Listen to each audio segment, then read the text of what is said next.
Okay, so this one is your blue containers. You've got 2 of these blue bags in your set.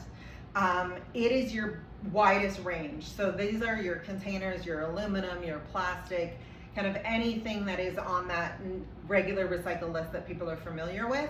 That will go in your blue container. So we will start with the aluminum category. So your aluminum is going to be any of your cans. They need to be rinsed and cleaned, but they do not need the label taken off. So just clean and rinsed. Aluminum cans, any sort of these little tins, the light ones, they kind of come with cookies, they'll come with tea, things like that. They can go in no problem, just make sure they're empty. This one is one that has tea, it has the plastic lid, doesn't matter, it can go in. So this category here is what you'll find your frozen juice, your Pillsbury, your Pringles cans, things like that. That falls into this category. It can go into your blue. You can do your aluminum foil. This will also be where your coffee cans go in.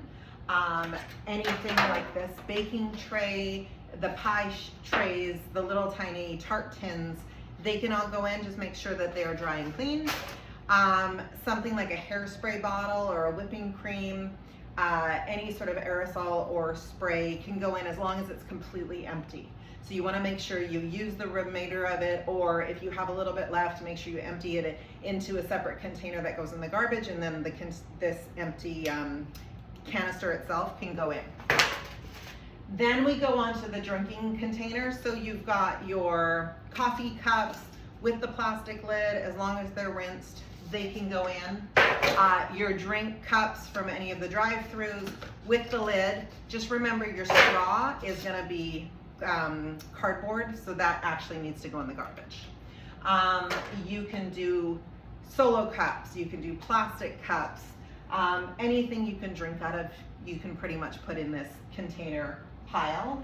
I think I already did one of these, but we'll do it again. Then we are talking about plastic forks, plastic knives, plastic spoons. All of the plastic ones can go in. Again, just make sure they're free of food. The wooden ones, unfortunately, cannot go in, so make sure they're plastic. You can do your plastic pill bottles, any sort of containers that are this hard plastic can go in. We're looking at peanut butter containers, these protein jars, Parmesan containers. You get the idea. Anything with that hard plastic with a lid on it, just make sure it's empty before you put it in. Apple cider vinegar container, mayo. So again, the mayo can go in, label can stay on. Just make sure it's absolutely clean. So you can see I've rinsed this one out. There's no mayonnaise left in the container. Same with the peanut butter, a little bit of hot water and a spatula. Get that out of there and you can throw it in. So then we're gonna look at the microwave containers. So any of these plasticky, they come in black, they come in white. Any microwavable dishes can go in, as well as these to-go containers, Ziploc, sort of one use or a couple of uses. You can throw them, or you can put them in the recycling as soon as you're done with them. Something that hosts muffin, any of these clamshell packaging, you'll find them for sandwiches and things like that. They can go in.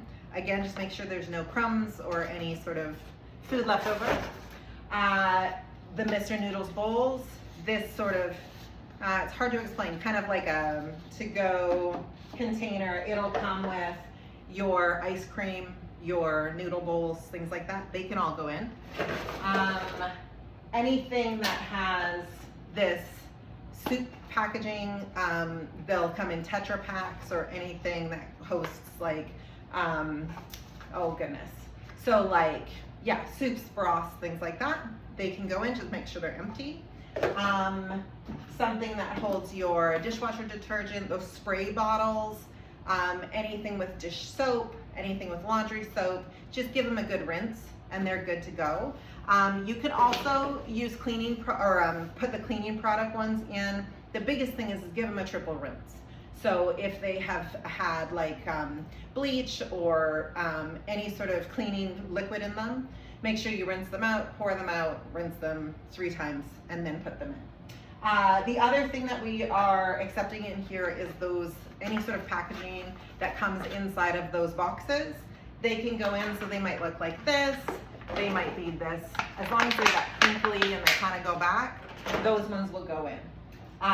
Any sort of plastic hangers, they can go in. No metal hangers, but the plastic hangers can. We are also accepting the planters, so you'll see like the planter pots. As long as there's no soil left in them, you can put all of the green, the black, the red, these tiny little ones, they can go in. The other one that is new to the list is we will take the cosmetics. So any of the cosmetic packaging, as long as it's totally empty, it can go in. So that means the jars, these little Dopplers, you know, open them up, make sure they're clean, but both the Doppler and the jar can go in. So that is it for your container. So it's a really broad group. We'll accept a lot of items in here. Basically, if it's aluminum or plastic, it should be able to go in this category. Worst case scenario, if you're not really sure where to put it, you can go ahead and put it in the blue. Your workers will be picking them up and sorting them in the back of the truck anyways. So there's a little bit of leeway there until you get to know the categories, if anything sort of doesn't fit. Clean, dry, you know, the contamination rate is our biggest concern. So when it comes to Recycle BC, they do accept up to 3% contamination. So, you know, if you take a little container like this, you cut it into two tenths, you look at like 1/3 of it, that is about how much it can be dirty. Anything beyond that, if it goes into the mega bag, basically they throw the entire thing away. So instead of picking out your one item with maybe a little bit of ketchup left over in it, they'll look at it and go, not our job, and they will throw the whole thing away. So you want to be really, really careful about the amount of contamination in each of the products. If it's too contaminated, just go ahead and throw it in the trash if you don't have time to clean it up.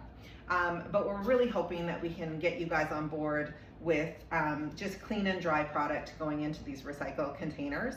Once you're done and you're full, I said this before, I'll repeat it, you're gonna close that up. You're gonna put these bags, 2 on the bottom, 2 on the top, on the curb for your guys to pick up. So they're gonna be doing their pickups, I believe it's Monday. You will have access to these videos, so the red bag, the yellow bag, and the blue bag online. If you have any questions, you can ask your workers, you can ask Pierre, you can type on your Facebook post.